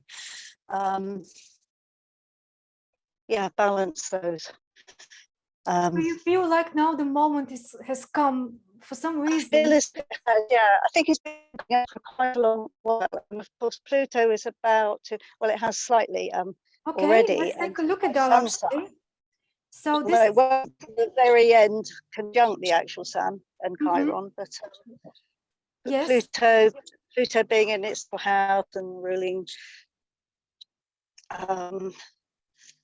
to some it rules Scorpio, doesn't it? Janet, there is so much going on. Actually, I don't know which one to tell you first. I can see Stephanie's raised hand. Stephanie, I'm going to give you the word in a second, but thanks a lot for sharing all this, because it seems to me, and you guys tell me whether you think that as well, that the North Node in the 8th house in Virgo. Also, I noticed that there is a similar trend as with Stephanie about caring about public opinion, other people's opinion, because of all those planets in Capricorn in the 1st house. Even though Jupiter in Sagittarius is on the ascendant, we see a full 1st house of Capricorn energy, with Saturn there in its own sign, and then Mars and Venus being activated by Pluto right now, and they are related to the Moon-Neptune situation by a square, and this is one of the most prominent squares in the chart. So I'm pointing all this out because I believe the North Node in Virgo in the 8th house is trying to tell you, one of the things it's trying to tell you is there is help to be found to other people, and to relationships, to mixing up with other people, and daring to be open to other people, almost like risking vulnerability, and possibly. I lost you there, but I'll look at the risking vulnerability, and maybe even asking practical questions, practical help, Virgo kind of help, something to do with the method to solve whatever you need to solve, or the way to approach something, or maybe even material stuff that could come into the picture as practical tools. They can come in your life through other people, only if you're willing to share. So maybe this whole thing could be twisted around in an interesting way. Have you ever considered having in mind the broad prospect of your energies in Capricorn, Aquarius, and Pisces, those energies that are having a very hard time, separating and living on the ground, but rather interested in more global and more humanitarian, I guess, also issues. What about maybe donating some of the stuff, but to the right place? What about co-using? Maybe I'm just making things up. Maybe this is not relevant. I'm trying, but just somehow trying to create a link, best how, but some sort of practical link between your issue or your needs or your, things that you value to community work or mixing with others, or a situation like this now. You see, I hope that this is in one way, small way, helpful for you. But I guess I share something, another person shares something quickly, and then that might be the very seed that carries you forward towards the resolution of the matter, this pressure between the two nodes. So the 8th house is the house where we should be willing to mix with others, even though it feels probably very scary for someone with so much 2nd house energy like you have. And it might feel like there is a very big risk involved in getting more exposed or sharing with other people or asking for help, other people. But my advice to you will be risk it out, do that in one way or another, because so much is hidden in the 8th house waiting to be used and applied. Yeah, I will say I have risked with authority figures, let's say, over 6 to 8 years, and I've been let down every single time. I've just tried risking again, so I'm going. Hopefully, this time something might happen. What do you mean by authority figures? The council have been involved. I'm not in a council house, but to do with safety issues. The fire brigade have been involved. They had to come about carbon monoxide and saw how I lived. I see. And there was supposed to be counselling involved, and that I've been let down with that. Even though I'm working on myself the whole time, I'm very into looking at the psychology behind it. I find it very complex. Don't know whether these authority figures quite understand the root side of it, the complexity. Yes. They just want to bin bag it all, Yeah. Yeah, exactly. No, that's what I could do in your house, but don't come and do it in mine. It doesn't work like that. So I have tried over several years, probably whilst Pluto has been going over the Capricornian planets, to be honest.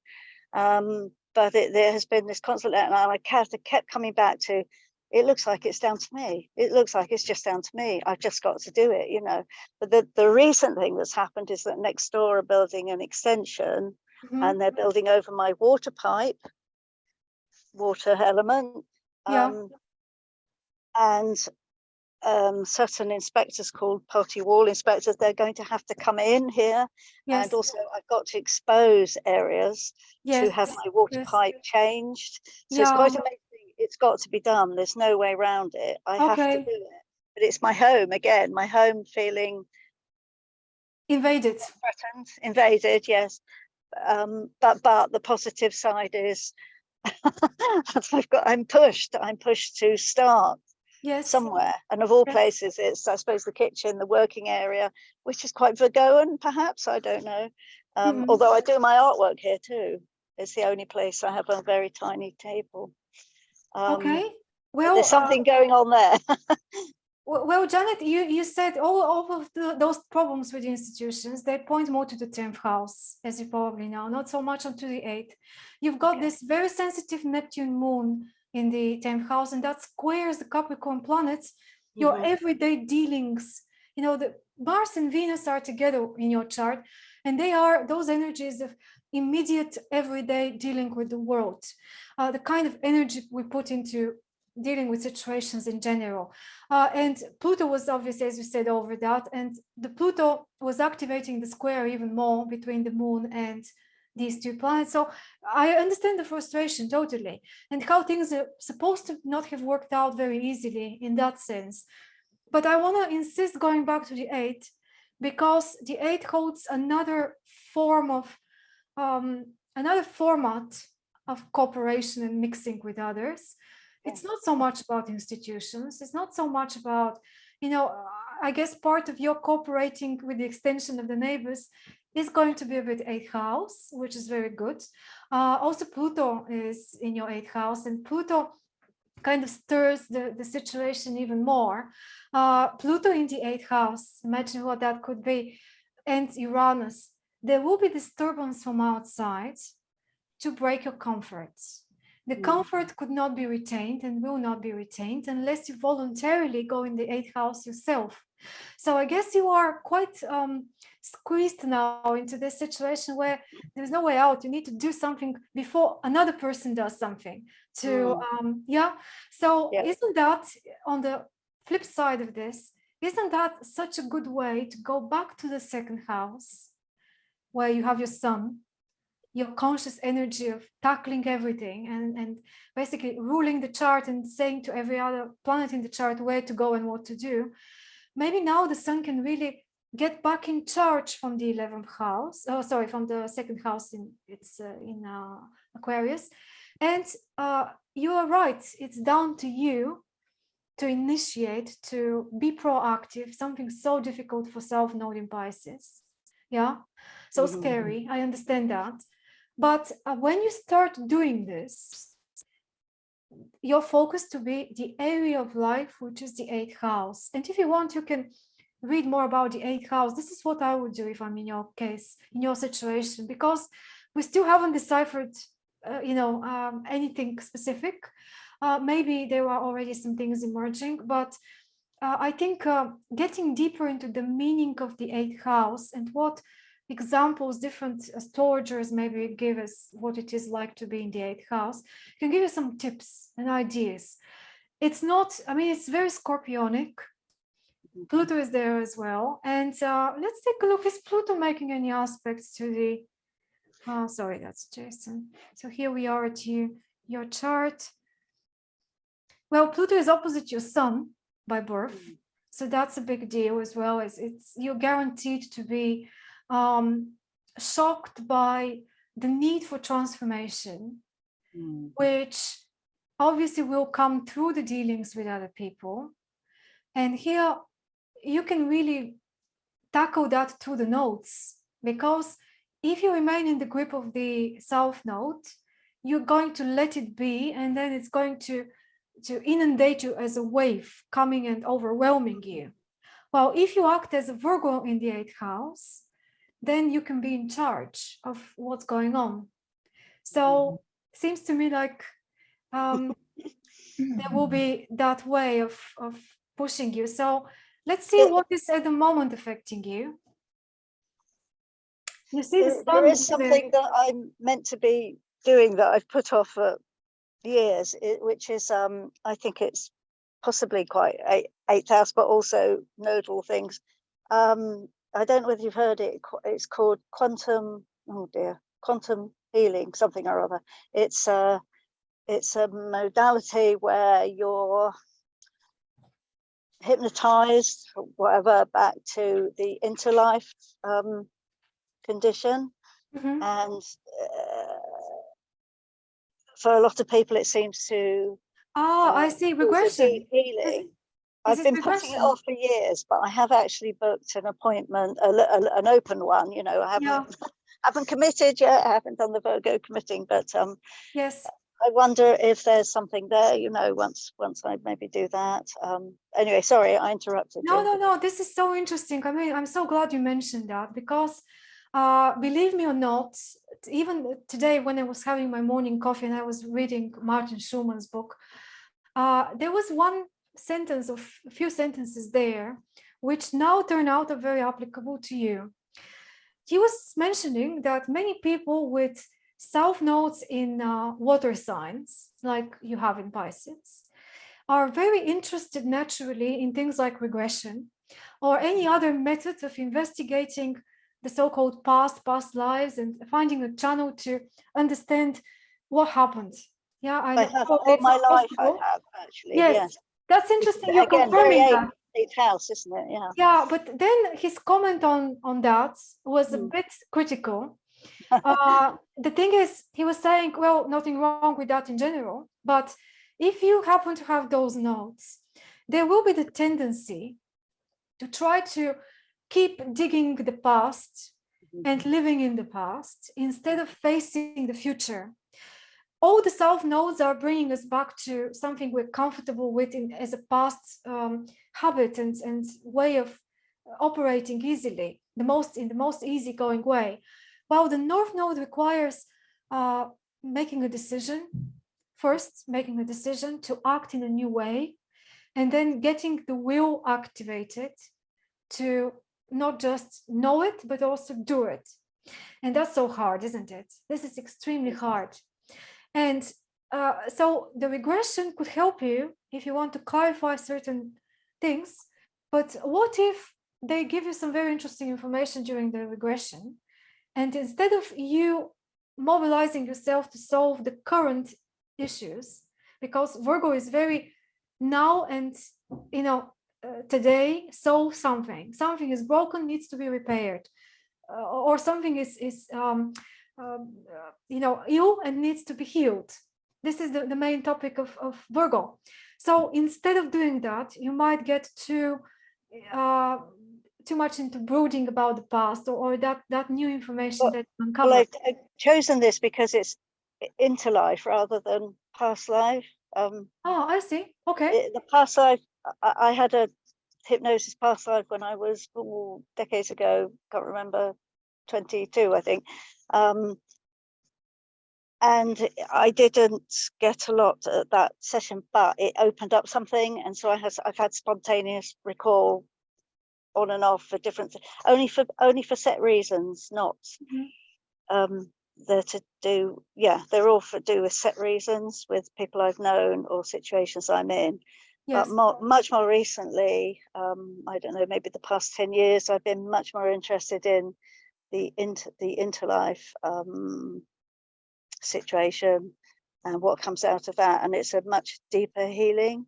Yeah. But I never had the money basically to go and search it out. I've got a little bit more now, and that's why I committed to it. Somebody I know that I trust, but it's just actually doing it basically now, which is again the difference between perhaps Pisces and Virgo, the actual getting down to the work. Yes, I'm sure we can discover even more aspects of the Pisces Virgo. Maybe someone else might have an observation that wants to share on your chart. I would like to say something, Radalina. Go ahead, Michaela. Yes, with all that water, I can understand because I have a lot of water. And you can get lost in the past and even in regression. So just actually the really two words that come out for me to make it easier, not be floating around, is just every day she wakes up in the morning, she has the word discipline written right beside her bed. That way it keeps it simple. The discipline to reorganize her home. And like I do that, I have notes on reminders, and as long as she follows that daily discipline, whether she doesn't feel like it, don't want to do it, afraid to do it, all those emotions, she still must discipline. Yeah, totally agree. And I think that would be the easier way to deal with it, because that's Virgo, that's a Virgo North Node. And discipline comes actually much easier to Virgo. And especially with Pluto would start to work with her in Virgo. Yeah. If she can just remember every day discipline, even for an hour or 2 hours, whatever, but it must be done every day. Thank you for listening. Thank you. Thank you very much for that. It's also seeing discipline as freedom, because we're brought up to think discipline is this terribly restrictive thing. Doesn't go with my Jupiter. Actually, Sagittarius and on the ascendant, but you have to see it in a different perspective.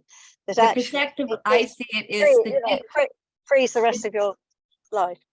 The discipline is going to set you free. Free, yeah. That's exactly how I know I should be looking at it. Yes. Yes. Please do so, dear.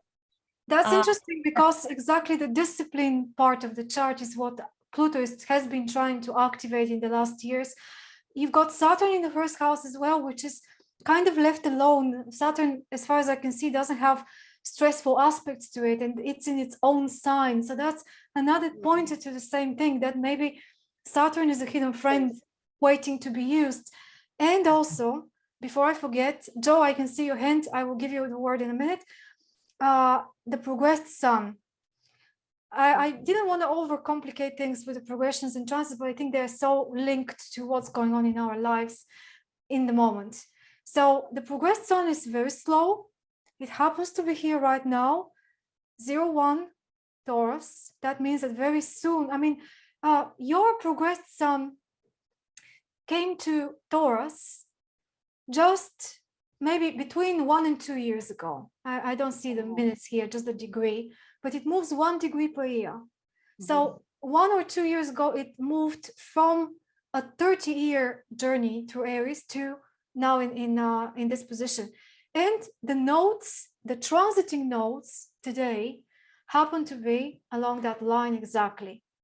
So basically, the progressed sun, which is some sort of evolving goal of the lifetime, an evolving consciousness, which is now maybe understanding and seeing things from a different perspective, from the distance of time and wisdom and so on, has now reached the stage of your life where you are able to connect with some powerful push from the nodes to tackle this imbalance that you're carrying, whatever yours happens to be. Yeah, Joe, do you want to add something or No, sorry, I think I keep raising the hand for whatever reason. Can you hear me?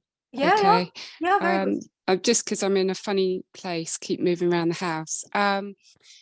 But yeah, I definitely agree about the discipline side. It's so hard to sort out things. It's probably the creative, artistic person in you that wants to sort of create all of this different kind of memories and so on. But it may be really helpful, because I think would find that really helpful to change it round for me, to release myself through using the discipline rather than seeing it as a really harsh structure, which doesn't allow you to be creative, if you know what I mean. Yet I know I won't be creative if I don't have that discipline, because I've got no space to be creative, Yeah, and it's but that's all I want to do is create. I'll forget about all this stuff, just do whatever. But it doesn't work that way. It doesn't work that way. No, exactly. And thank you for sharing that. May I speak? Yes, of course.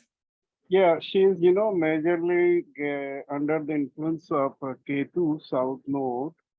And before, 2027, I think this is the time of spiritual awakening, because 4th house South Node, as per Vedic astrology, and please don't take it. I can take that way also in tropical astrology. So this is the one of the best times she is going through, and the time of spiritual awakening.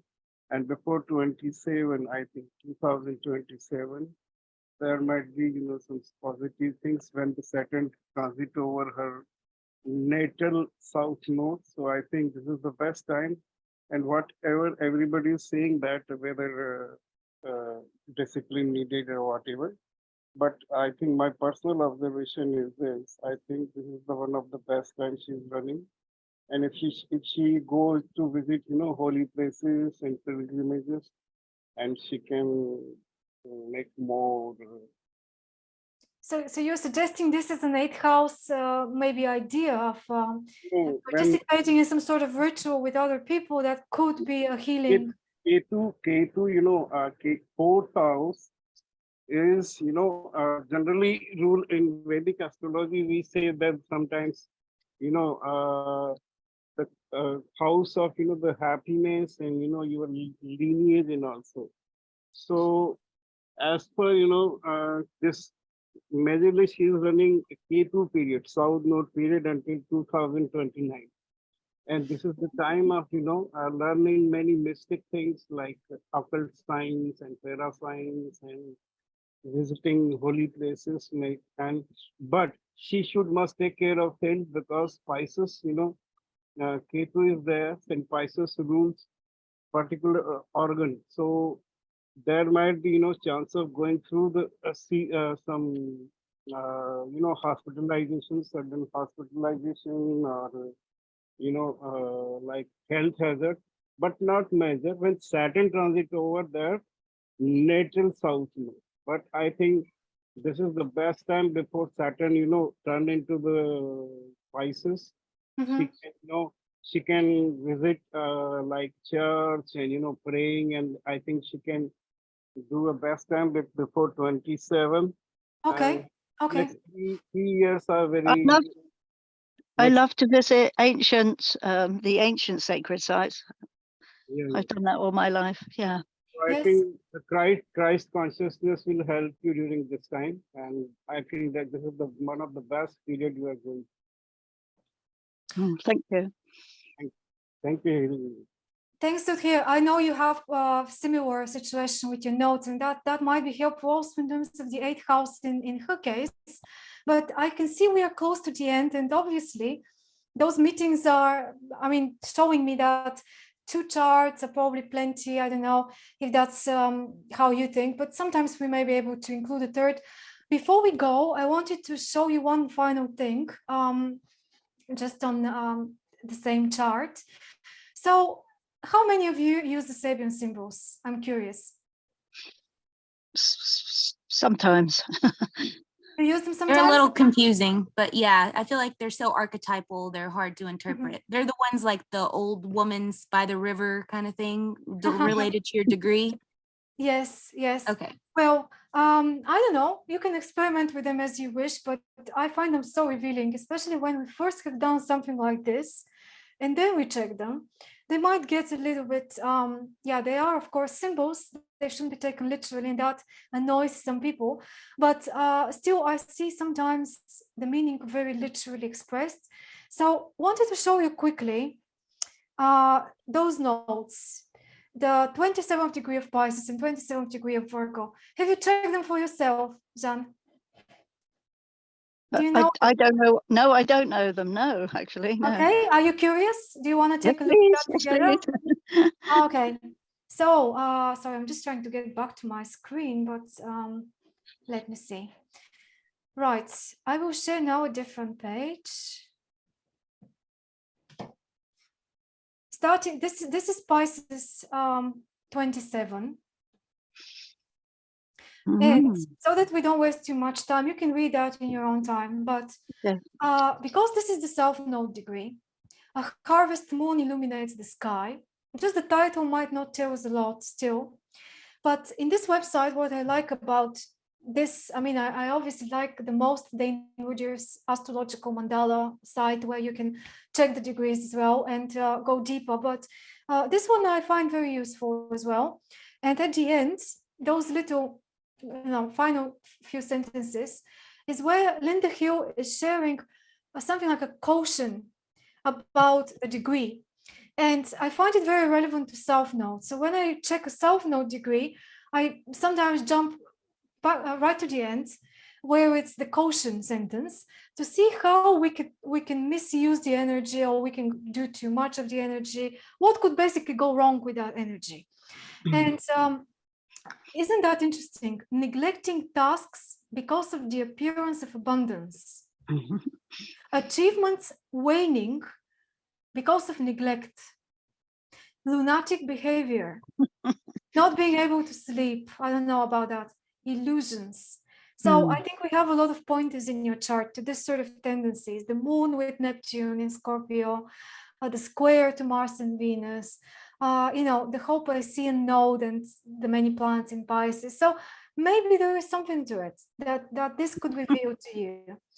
Now, maybe this just reveals whether our diagnosis in general, when we were looking throughout the chart, is pointing to the right direction. And then the North Node, I'll show you the North Node now.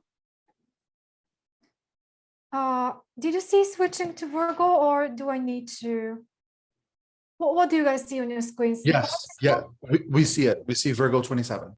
Perfect. Okay, Virgo. So this is where you're supposed to be finding something of value in terms of a new direction or a tip. So here I would read mainly the main text about the symbol. aristocratic elderly ladies drinking afternoon tea in a wealthy home. So again, we shouldn't take this literally. But the moment I read that title, it reminded me of 8th house, because I believe that this gatherings together to do something together, it's almost like a little ritual, isn't it? This drinking of the afternoon tea with other ladies. So I guess a club sort of situation, but not in the Aquarius style, but more in the Virgo style of maybe even you're on a workshop with other people. Virgo, learning something, teaching each other something. So let's see quickly what the symbol says. Speaks of spending time with others in a setting of privilege in order to take in refreshments and socialize and catch up. So I don't know. Notice in order. Does it ring a bell in one way or another? In order, Virgo. Hmm. House in order. Yeah. Sorry, I just picked up on that. Yeah. The wealthy home. So maybe, who knows, maybe you need to clear your home in order to open up the opportunity for people visiting and for people entering your life. Because from what you shared, it seems like the problem with your home being the way it is not your problem. I mean, you don't have such a big issue living in the atmosphere of whatever you've created, but it's more about putting barriers to socializing or putting barriers to mixing with others in everyday exchanges. The 8th house is also the house of business. Business in the sense of all sorts of exchanges which people need to make in order to function in a common world. So you see now the neighbors are disturbing you because they need to do their bit and you need to participate. There is nowhere to hide. Isolation is not an option. So I guess putting the house back in order is going to open up the opportunity to set yourself free, basically. And Majorly, I think Madeline can experience her 4th house and 5th house is operational next 2 and 5 years. So I think event related to 4th house and 5th house possible. So this is a good period you are running, I think. So you're confirming there's a good time to, to address the whole thing. This is the time of, spiritual awakening. She may meet her, children, and you see the 5th house is also operational previous birth. So I think she is going to what karma. I mean, like the 5th house is previous karma. So 4th and 5th house operational until February 25. So event related to that, and there will be some mystical event might be possible in her home where she sleep. And if I ask her whether right now, because here rising sign in Bombay is Aquarius, and then east direction is there. So are you facing east or west direction at the moment? Whose horoscope is this? Where am I sitting, you mean? Yeah. Are you facing either east or west direction at the moment? I'm facing south at the moment. Oh, okay. So this is here, south and north, because south and north nodes generally indicating today this kind of questions here, because west direction doesn't rule here. So I think event related to south and north node generally will take place. And as per Vedic astrology, where is your nodes placed, you should work in that area only, like 4th house or 10th house, and the dispositor play a major role. So dispositor of K2 south node is the Jupiter. So this is the time of many auspicious things in her life. Do you have a son? Where is my son? Do you have children? Sorry? I think he's asking if you have a son, if you have a child, a male child. No, that's somebody talked about the wounding. That's part of the wounding when the the Because- hoarding got worse when I couldn't have children. Long story.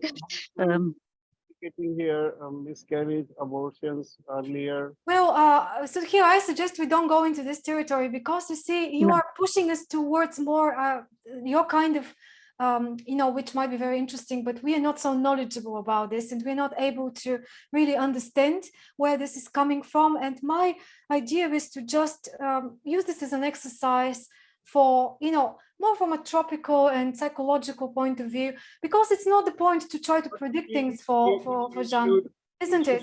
Focused over her 4th house and 5th house. That's it. Thank you. Yeah, I think you're right that this is very important to focus on the houses and see how you can balance the activities that we do on both sides of those, this axis. No, Yeah, I'm trying. definitely. I'm trying to blind with the sidereal and tropical and Vedic. So Yeah, it's just for us, it's a little bit difficult to follow you because you are having other presumptions which are coming from a system that most of us haven't studied, but it's still, I understand it's still very valuable. So thank you for that. Thank you, Director. Okay, so we are a little bit over time now. Thank you so much, everyone. Jeanne, I suggest you read even more about this last symbol because it goes into other things there, which I believe might be relevant for you, about the genuineness of interaction and how much it's really important to please people's expectations. But is it not sometimes better to be open about how things actually are and see whether you can work with them on that basis as well, instead of having to necessarily change the whole situation. So yeah, that's just another thought. Anybody else wanting to say something as a final word? But please, guys, be concise because we are close to the end.